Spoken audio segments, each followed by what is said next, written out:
အဲကြောင့်လူဘဝရတော့လည်းပဲ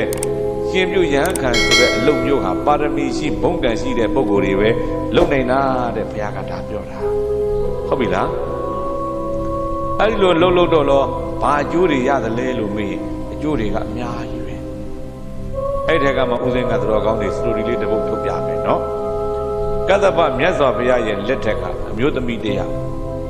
သိပြီးတော့မထင်ရှားလို့သူ့ရဲ့နာမည်ကိုအညတရနာရီလို့ဒီလိုခေါ်တယ်အဲ့ဒီအညတရနာရီဆိုတဲ့အမျိုးသမီးကသားလေးတစ်ယောက်ရှိတယ်ပထမတော့ရှင်ပြုပေးခြင်းစိတ်သိမရှိဘူးလေနောက်ဆုံးတော့ရှင်ပြုပွဲရဟန်းခံပွဲတွေသွားရင်နဲ့အတန်ကတော့ရှင်သူမြတ်တွေဟောတဲ့တရားတွေနားလိုက်ရတော့သားလေးကိုရှင်ပြုပေးခြင်းစိတ်ပေါက်လာတယ်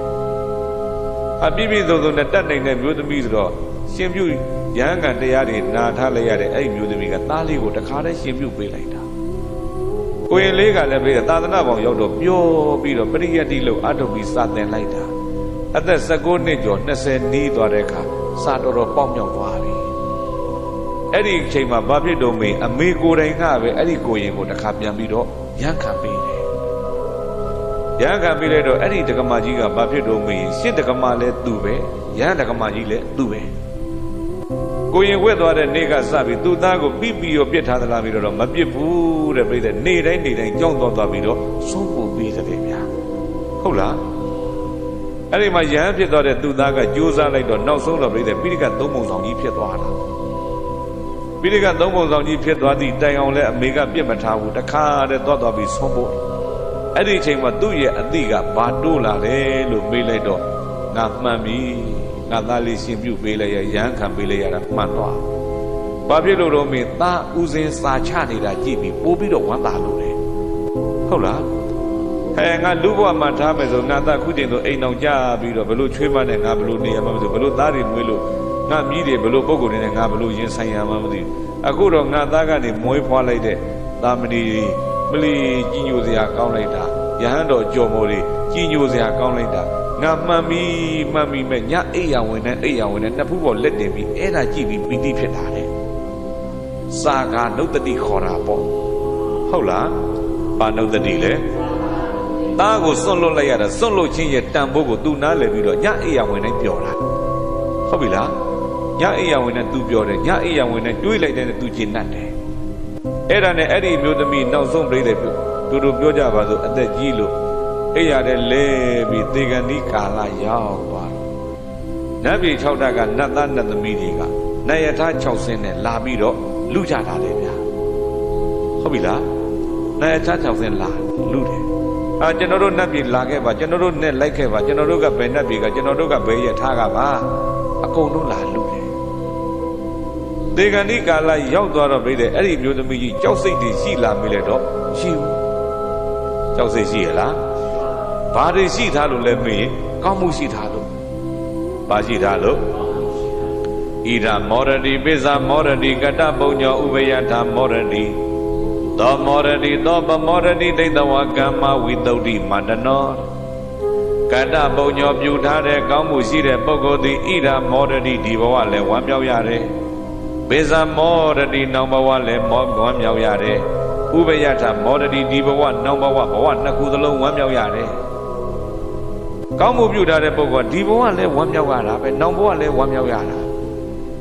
ကမ္မဝိတုဒ္ဓိမတ္တနောတဲ့ဩငါအသက်80နေခဲ့တဲ့80လုံးငါလေးတဲ့ကောင်းမှုလေးနဲ့ပဲငါနေခဲ့ရတာပဲဆိုတာကိုပြုထားတဲ့ကောင်းမှုမြင်လိုက်ရတော့ပိုးတော်ဝမ်းတောက်သေးတယ်တဲ့သူတော်ကောင်းတို့ဟုတ်ပြီလား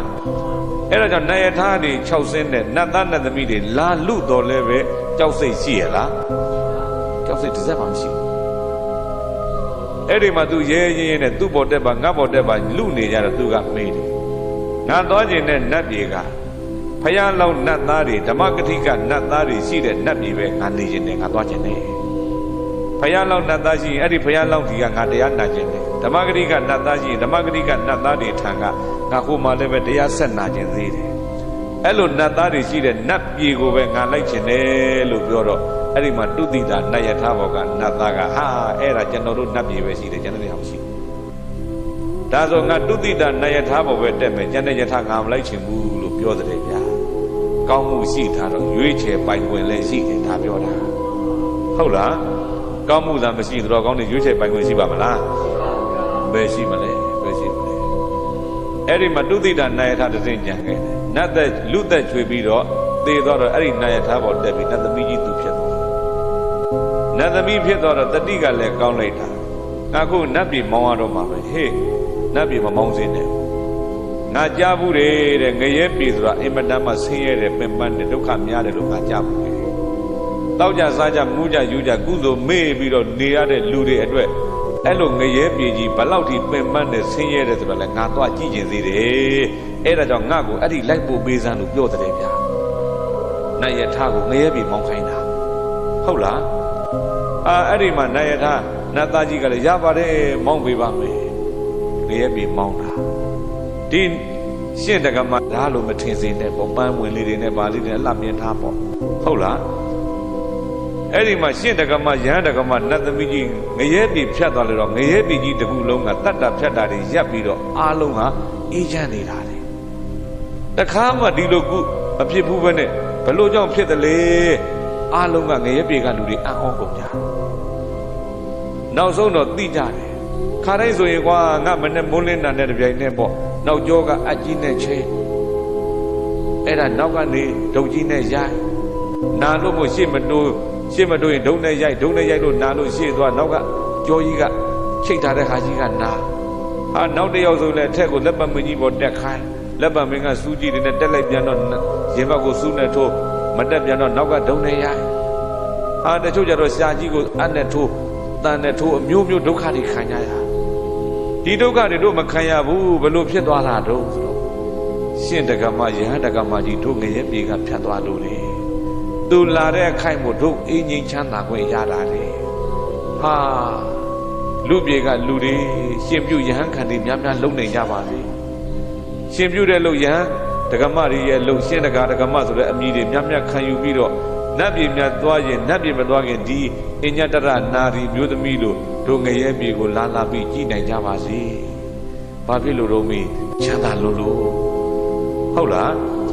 ပြောချင်တာကငရဲပြည်ကြီးခိတ္တအေးစေနိုင်တဲ့ကုသိုလ်ဟာဘာပဲရှိတယ်ရှင်ပြုရဟန်းကံကုသိုလ်ပဲဟုတ်ပြီလား